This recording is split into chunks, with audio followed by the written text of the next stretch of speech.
of just different paradigms beginning to collapse. Economically, politically, socially, environmentally, religiously, education, journalism, medicine. They have to move into chaos. But now here's the challenge for humanity. You have one of two ways to embrace the breakdown of those paradigms. You can face them with anger and hostility and fear, and you are only contributing to more of it. We have to see that those breakdowns are essential for something greater to happen. Now, we can't wait for governments to take care of us. We can't wait for medicine to give us a drug that's going to heal us from a condition. The truth is, with a greater level of consciousness, the change in awareness because of information, the greatest challenge we have as those paradigms break down is to no longer emotionally react in the same way and be victims. You can't say, this president, this person, this whatever, is actually making me feel this way and think this way. Basically, you're in the program that something outside of you is controlling you, how you feel and how you think. So then to self-regulate then is to say how I think and feel is going to change my outer environment. So then we're all faced with great opportunities brilliantly disguised as impossible situations. And we are at that point, that nexus point in our evolution as a species. So then you don't try to fix that. That's never going to work. What you do is you create something better. And then everybody just naturally just leaves that and goes here. Now, it used to be some people would just come here and the majority would stay here because they're clinging to what they've been programmed or believe in. But now, because of information, everybody's like, that's not going to work. I already know it's not going to work, and I don't care what anybody says. This is working for me. So people are moving to new applications, to new paradigms because it's working for them.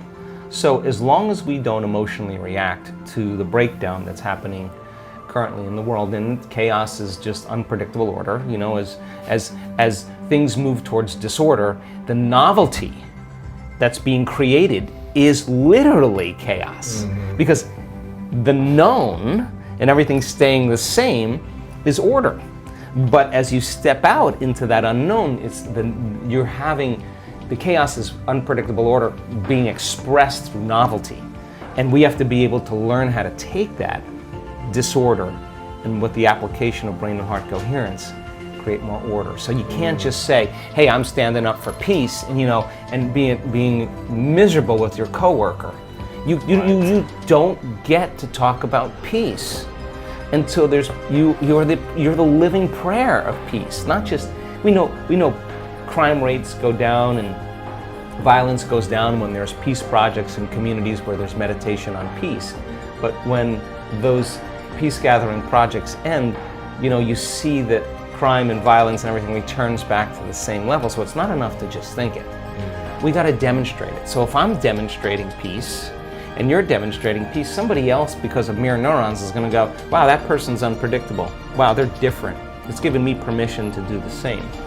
So I think that ultimately moving into that state of being, as human beings, and creating unity, that you keep watching so many programs on television that talk you into prejudice, that talk you into separation, that talk you into fear, that talk you into violence, that talk you into war, deceit, negativity. You're not going to trust anybody. In fact, you're going to see difference between you and me or anybody, because that's what separation does. But when your heart's centered and you feel connected, you don't see the person any longer, right? You see something transcendent. You see an essence, right? Yeah. And I think if you do that really well, that kind of emergence of a new consciousness that's less dependent on all of those outer things is really difficult to control. And if you want to control a community, control their emotions and control them in survival. Right. When you overcome your emotions, you can see the hidden meaning behind all things. And when everybody's looking this way, you may be looking that way, because you understand, look, you've just overcome your fear. Yeah. You've just overcome your hostility and anger. You've overcome the program of whatever it is. I swear to you, you are going to be able to connect people, and that then is the hope of the future. That's why I'm hopeful of the future.